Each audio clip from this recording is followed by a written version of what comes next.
আসসালামু আলাইকুম everyone, welcome to কোহিনুস kitchen. আজ আমি আপনাদেরকে ডিমের পান্তুয়া পিঠা বানিয়ে দেখাবো।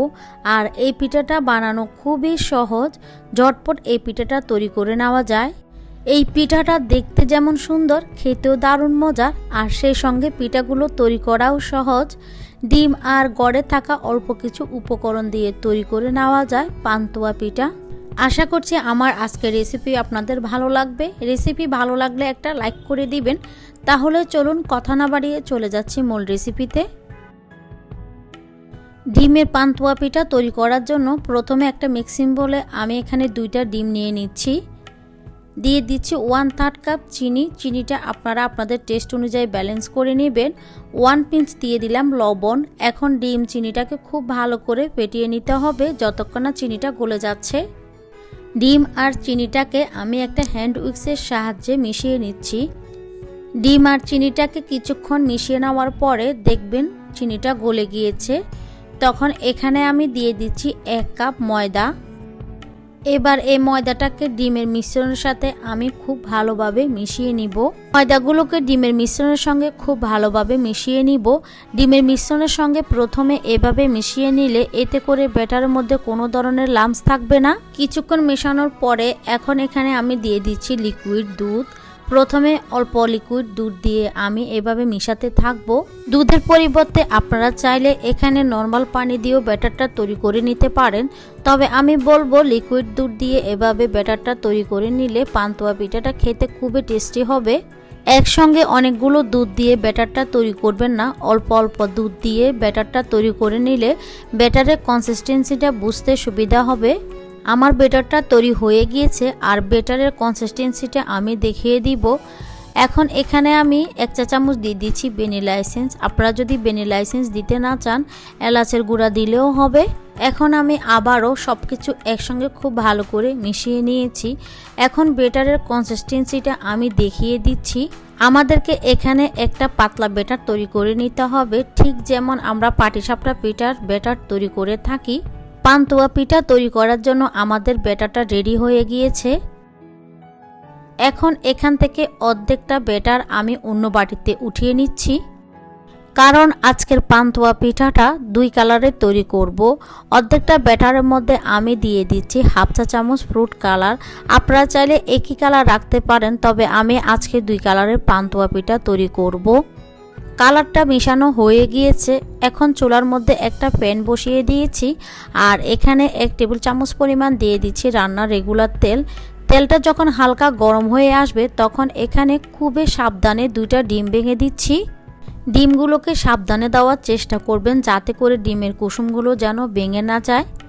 এবার এই ডিমগুলোর উপরে আমি দিয়ে দিচ্ছি সামান্য পরিমাণে লবণ আর সামান্য পরিমাণে চিনি। এবার চুলার হিটটা আমি লো মিডিয়ামে রেখে ডিমগুলোকে কিছুক্ষণ অপেক্ষা করব কালারটা যেন চেঞ্জ হয়ে আসে। কালারটা যখন চেঞ্জ হয়ে আসবে খুবই আলতোভাবে ডিমগুলোকে উল্টিয়ে দিতে হবে।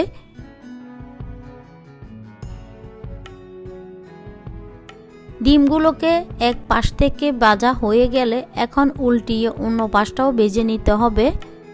তবে চেষ্টা করবেন ডিমের কুসুমগুলো যেন ভেঙে না যায়। ডিমের কুসুমগুলো ভেঙে গেলে পিঠাগুলো দেখতে ভালো লাগবে না। ডিমটা যখন 2 পাশ থেকে ভাজা হয়ে যাবে তখন ডিমটাকে উঠিয়ে নিতে হবে। তো আমার ডিমটা হয়ে গিয়েছে, এখন উঠিয়ে নিচ্ছি। এবার চলে যাচ্ছি পিঠাগুলো বানাতে। এক্সট্রা তেলগুলো টিস্যু দিয়ে মুছে নিচ্ছি।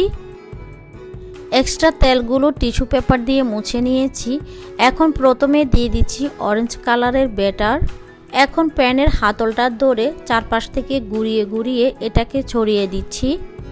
আর এই পর্যায়ে চুলার হিটটা থাকবে মিডিয়াম লোতে।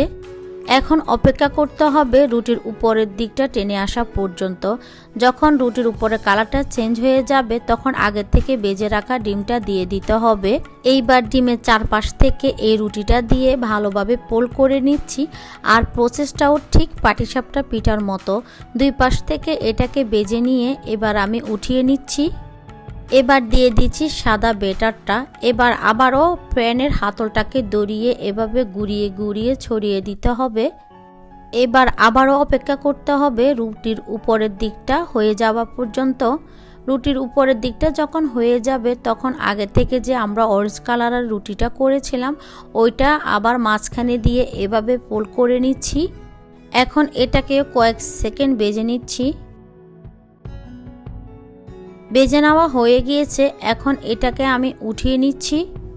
এখন সেম প্রসেসে আবারও অরেঞ্জ কালারের ব্যাটার দিয়ে দিচ্ছি, দিয়ে প্যানের হাতলটা দড়িয়ে ব্যাটারটাকে এভাবে চারপাশে ছড়িয়ে দিচ্ছি। রুটির উপরের দিকটা যখন টেনে আসবে তখন আগে থেকে যে রুটিটা করা আছে ওইটা মাঝখানে দিয়ে দিচ্ছি। আর এরই মাঝে আমি আরও 2-1টা লেয়ার দিয়ে দিয়েছি। আমি যতটা লেয়ার চাচ্ছি ঠিক ততটা লেয়ারে দিয়েছি। লাস্ট লেয়ারটা আমি অরেঞ্জ কালার রেখেছি। এবার ফোল্ড করে এটাকে কয়েক সেকেন্ড ভেজে নিচ্ছি। কয়েক সেকেন্ড ভেজে নেওয়া হয়ে গেলে এখন উঠিয়ে নিচ্ছি। ব্যাস, আমাদের পান্তুয়া পিঠা তৈরি হয়ে গিয়েছে। এখন গরম গরম পরিবেশনের পালা। তাই গরম থাকা অবস্থায় এই পিঠাটাকে আমি পাতলা করে স্লাইস করে নিচ্ছি।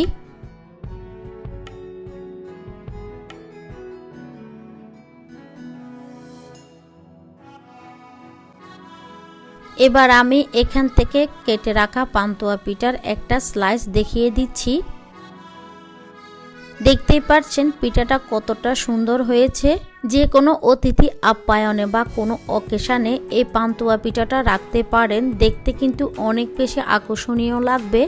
ডিমের এই পান্তুয়া পিঠাটা খেতে কিন্তু অসম্ভব মজা। আপনারা একবার হলেও বাসায় ট্রাই করবেন আর আমাকে কমেন্ট বক্সে কমেন্ট করে জানাবেন। এই পিঠাটা দেখতে যেমন সুন্দর, তৈরি করাও কিন্তু অনেক সহজ।